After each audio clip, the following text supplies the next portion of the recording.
Employers, lead by example. You want your employees to come to work in time. You want to be confidential. You don't want to use the internet while on the job.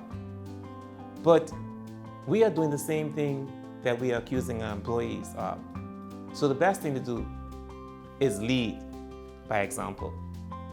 And maybe, just maybe, the employees will follow suit. Even if they do not, continue to lead. Otherwise, you'll have no trust, you'll have no respect, and no confidence in you. Empower them. Stop giving employees major titles with no major responsibilities. There are some employees who have given their employees these fancy titles such as director of this and this, and head of this and this, but they have no authority as a director to make certain decisions. In fact, some companies have another position over the director.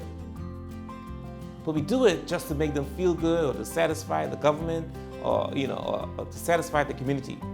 I do not understand the rationale for it, honestly.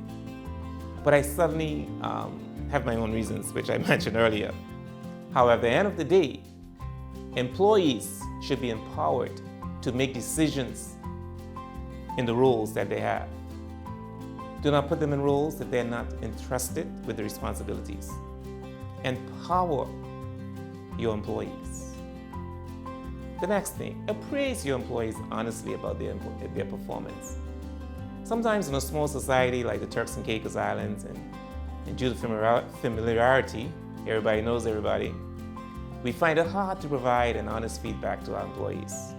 And so our employers are stuck with employees that are not performing well. Furthermore, the employees think that they're doing a great job because the appraisal each year reflects that they are doing very well. We're not honest enough to tell them how they're performing.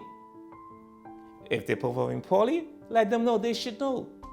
But because we do not know, even though they may know they're performing poorly, but it's not reflected.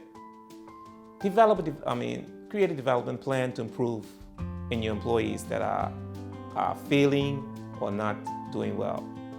When they leave your organization and go to another, the employee's work pattern may not change, and it could be a reflection on your leadership skills. So don't just think about your job, think about the future of that employee as well. Delegate some of the responsibilities employees. Delegate. Ensure that you delegate to your employees through aggressive training and teaching them exactly what you do. This in turn can be a basis for developing succession plans for all of your employees. This is also a means of empowering your employees and also relieving you as an employer or a boss of some of the duties. Because I know the feeling when you try to do everything yourself, it's tiresome. So if you could delegate, that would be a big step. The next thing we need to do as leaders and employers, listen. Listen to your employees. Not because you have a degree or you are in a position of authority means you know everything.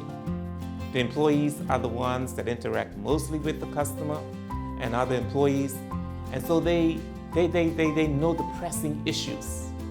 Consider some of their suggestions and implement them. Show them that you value their opinions. The next thing, make the work environment suitable. Make it comfortable for your employees.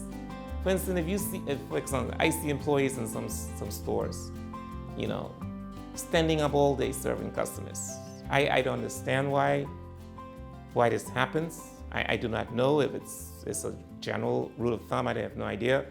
But why we can't just provide them with a chair or a stool for these people to sit on? Give them the necessary tools and equipment so that they can look forward to coming to work every day and they can perform, effectively. The next thing, do not reprimand employees in the presence of others. I recall an incident where I saw an employee reprimanded an employee, not only in the presence of, his co-workers, but in the midst of customers. Employees, if you need to reprimand an employee, find a closed office to do so. Furthermore, please do not speak to employees in a condescending manner, as you do not want anyone to do the same to you. And furthermore, they have feelings. Why would you do that? The next point, give all employees the right and fair compensation. There are some situations where there's a major gap in compensation among employees who are doing the same role, and the job performance is similar or the same. This is particularly in cases where you have some expatriate workers are getting significantly a higher pay than the local workers. Some employees say that it's difficult to attract a high caliber of persons to the islands, and so they have to increase the compensation, make the package attractive to incentivize individuals to come to Turks and Caicos Islands. Employees, you should do the same thing to retain your locals on the job, especially if they're high performance employees. If they're high performing employees. To do so would also require a package for locals that is similar for an expatriate worker. If it's good for one, then it should be good for all. The next point, employers. Respect employees and do not practice preferential treatment or favoritism. Employees do not treat employees differently because of the position or role the employee occupies, or even because of their performance. I know sometimes it's easy to have preference based on employees' performance, but every employee in the company, from the janitor to the CEO, is important and should feel important by the employer and other colleagues. There should be no preferential treatment or favoritism on the job. Treat employees fairly and equally. Do not engage in discussions with employees about other employees. One position that employees may find themselves in is very hard. They may find themselves closer with some employees than others. And sooner or later, you may find yourself in discussions with employees about other employees. We should never engage in discussion about other employees. If such discussions take place, eventually it will get out and the employees will feel betrayed.